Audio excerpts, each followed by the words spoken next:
वो क्या है? That's called system.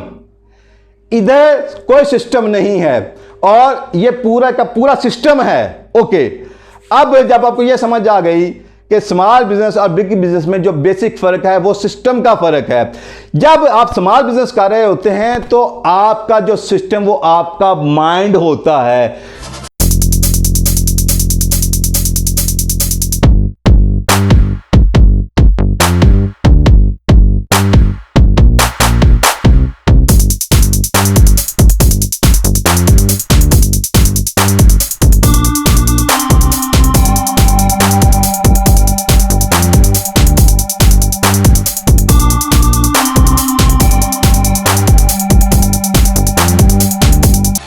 ये चलेगा, ये जिस्म से कुछ प्रोड्यूस करवाएगा तो देन उसके रिजल्ट के नतीजे में आपको इनकम आना शुरू हो जाएगी। जबकि जो दूसरी तरफ बिग बिजनेसेस हैं उधर क्या है, जिसे मैंने सिस्टम कहा, वो सिस्टम क्या होता है? वो सिस्टम जिस चीज पे बेस कर रहा होता है उसे हम कहते हैं प्रोसेस। किस चीज पे? प्रोसेस। यानी कि वो पॉलिसीज एंड प्रोसीजर्स ऐसे डेवलप कर दिए जाते हैं कि जिनको डेवलप करने के बाद आप मैन पावर के आपको उसको पहले डेलीगेट कर दिया जाता है, वो लोग उसी को फॉलो करते हैं और फिर उसी बेस्ट प्रैक्टिसेस को फिर आगे कॉपी पेस्ट करना शुरू कर देते हैं। मसलन आपने एक जगह एक सिस्टम आपने डेवलप किया, यानी कि एक बिजनेस डेवलप किया, उसके जितने भी फंक्शनल एरियाज थे, जितने भी डिपार्टमेंट्स थे, आपने उनके प्रोसेसेस तैयार कर लिए और जब वो आपने उसको बेस्ट कह लें कि रिजल्ट प्रोड्यूस करके दिखा दिया, अब आपने जस्ट क्या करना है, आपने वही पॉलिसीज एंड प्रोसीजर्स वो जो रिटन फॉर्म के अंदर होंगे वो आपने वही उठाना है किसी और जगह, किसी और इलाके में, किसी और शहर में एक नया बिजनेस डेवलप कर देना है। तो इसी तरह बिजनेस डेवलप करते करते करते करते लोग वेल्दी हो रहे हैं आज के दौर में। ओके, चलें, जब आपको ये समझ आ गई कि जो बेसिक फर्क है वो किस चीज का है, वो प्रोसेसेस का है, तो यहां तक पहुंचने के बाद आज मैं जो आपको एक गिफ्ट देने जा रहा हूं कि अगर आपको भी स्टार्टिंग से कोई बिजनेस शुरू करना है और उसके अंदर झांकना है कि बिजनेस के लिए जो बेसिक कह लें कि जो भी आपको एलिमेंट्स रिक्वायर्ड होते हैं, यानी कि फंक्शनल एरियाज के अंदर जो प्रोसेसेस होते हैं और उन प्रोसेसेस के अंदर जितने भी डिटेल्ड एलिमेंट्स होते हैं उनको जांचना, ताकि आप स्टार्ट में से ये डिसीजन कर पाएं कि ये बिजनेस आपके लिए सूटेबल है या नहीं है, फेवरेबल है या नहीं है। तो उसके लिए जो टूल यूज किया जाता है, जो फ्रेमवर्क यूज किया जाता है पूरी दुनिया के अंदर, मेरी ये ख्वाहिश होगी आपको मैं वो चीजें मैं आपको यानी रोशनास कराऊं, वो आपको प्रेजेंट करूं कि जो कि आपको इजीली नेट से मिल सकें। मैं कुछ ऐसा आपको नहीं देना चाहता जिसके बाद आप मेरे बाउंड होकर आ जाए, जैसे कि दुनिया में मोस्टली ट्रेनर्स करते हैं। अपनी जाती टर्मिनोलॉजी देने के बाद अपना एक माइंडसेट दे रहे होते ताकि लोग उनके गिर्द घूमें। मैं आपको वो देना चाहूंगा, वो डिलीवर करना चाहूंगा जिसके बाद आप आजाद हो जाएं। यानी मैं अभी एक लफ्ज बोलने वाला हूं, उसके बाद आप नेट पे इसको खुद इसकी सर्च कर सकते हैं और इसको मजीद आप गहराई में जान सकते हैं। चलें, अभी प्रोसेसेस को जांचने के लिए, एवेल्युएट करने के लिए, ताकि आप एक अच्छा बिजनेस स्टार्ट ले सकें और अगर छोटा बिजनेस कर रहे हैं तो उसको बड़े बिजनेस में शिफ्ट कर सकें, तो उसके लिए एक मैं आज आपको बहुत से मॉडल्स हैं उसके लिए, वो मैं स्टेप बाय स्टेप कोशिश करूंगा आपको मुख्तलिफ वीडियोस के अंदर देता चला जाऊं। चलें, आज हम जिससे आगाज कर रहे हैं वो क्या है? That's called SIPOC। ये एक एक्रोनेम है, SIPOC, SIPOC डायग्राम से कहते हैं। इसे आप गूगल पे सर्च करेंगे फौरी आपके सामने आ जाएगा, SIPOC डायग्राम, SIPOC डायग्राम से कहते हैं। ओके, इसमें S for supplier, I for input, P for process, O for output and C for customer के लिए यूज होता है। यानी कि सप्लायर कौन है, इनपुट क्या है, प्रोसेस की डिटेल्स क्या हैं, आउटपुट क्या निकलने वाली है और वो आउटपुट किसको डिलीवर करेंगे, कौन आपका कस्टमर होगा जब आपसे लेगा, तो देन इवेंचुअली आपको इनकम आएगी। तो ये एक बेसिक टूल है जिसे SIPOC कहते हैं। अब मैं SIPOC डायग्राम को मजीद एक्सप्लेन करता हूं।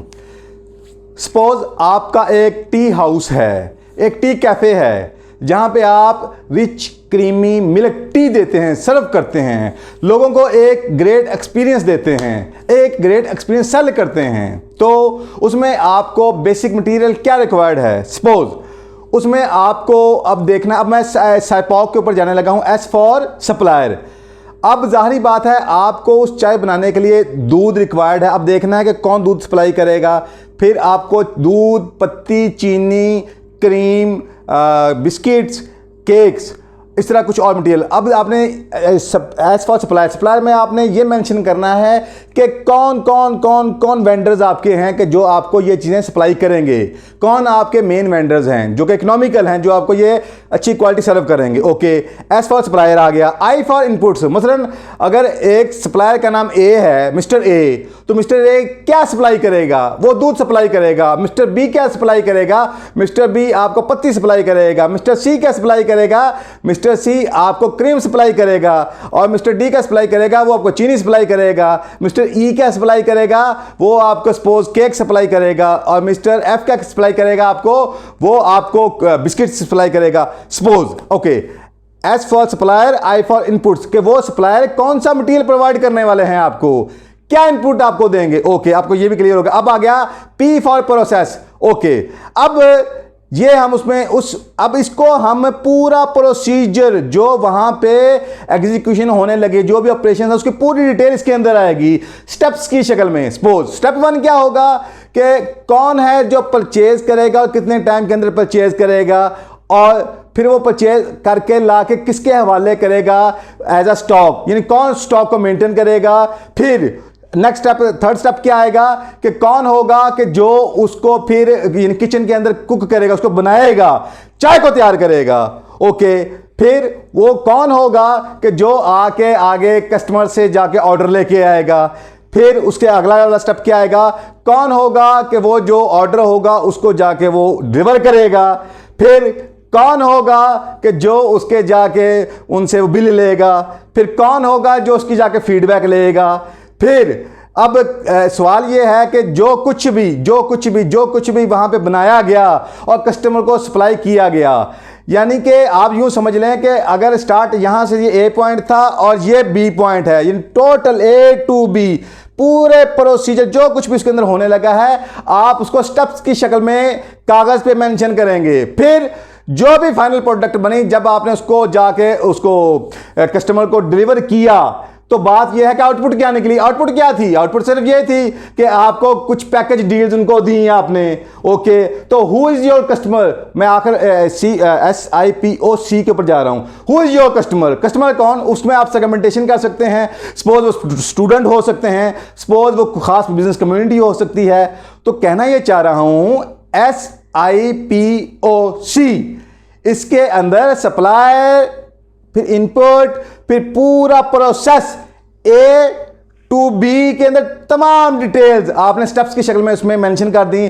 फिर क्या, फिर जो चीज़ निकली वो आपने उसको आउटपुट की शक्ल में, जो उसको आपने यानी कि एक्सपीरियंस करवाया कस्टमर को, वो क्या थी वो भी आपने मेंशन कर दी। और फिर बिल आखिर कस्टमर कौन है वो भी मेंशन कर दिया। तो इसका मतलब यह हुआ कि साइपॉक मॉडल आपकी पूरी डिटेल्स को पूरी डिटेल में एक्सप्लेन कर देता है, यानी कि कोई एस्पेक्ट उस प्रोसेस का ऐसा नहीं है जो इसके अंदर हिडन रहता है, इसको आपको पहले से मेंशन करना होता है। तो फिर अच्छा, ये तो हो गया, अभी मैंने इसको स्टेप्स की बात की। नेक्स्ट इससे आगे फिर एक और स्टेज आती है कि जहां हम हर स्टेप्स को फिर ब्रेक कर देते हैं, फिर अनफोल्ड करते हैं। सपोज अगर एक शख्स किचन के अंदर चाय बना रहा है और वो बहुत अच्छी चाय बना रहा है, तो फिर अब हम उसके जो अगला स्टेप आता है उसे कहते हैं उसके SOPs तैयार करने, स्टैंडर्ड ऑपरेटिंग प्रोसीजर्स, यानी एक एक चीज हर स्टेप को फिर आगे ब्रेक करके उनके SOPs डेवलप किए जाते हैं। तो इसके लिए मैं नेक्स्ट किसी वीडियो में आपको फिर एक्सप्लेन करूंगा वो SOPs कैसे डिजाइन किए जाते हैं,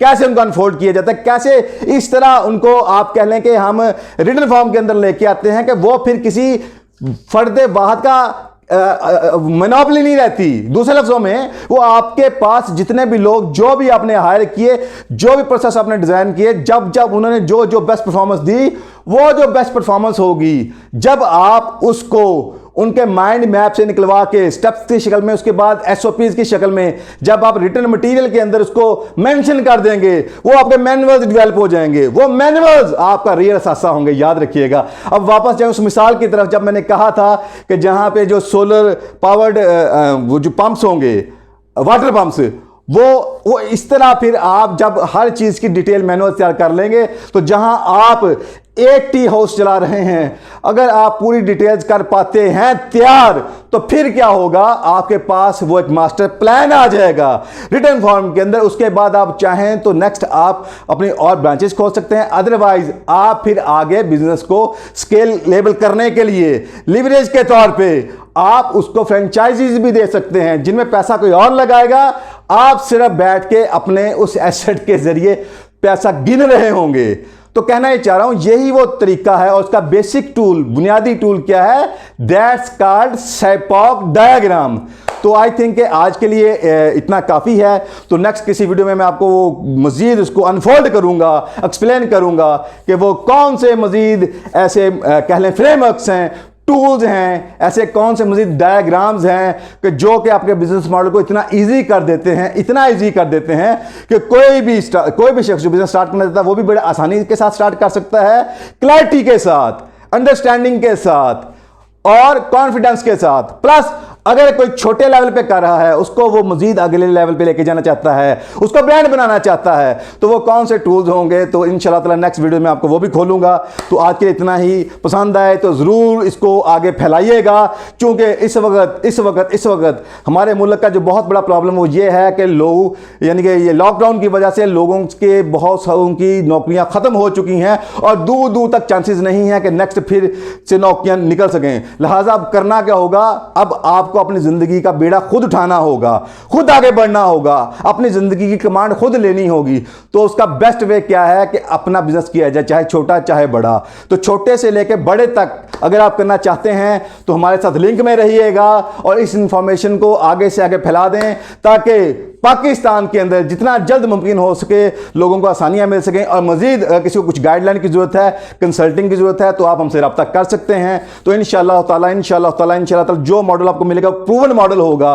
तो आज के लिए आई थिंक इतना ही है। तो जज़ाकल्लाह, अल्लाह हाफिज। Like, share and subscribe with bell icon. Any questions, comments in below. Contact these numbers. Thank you.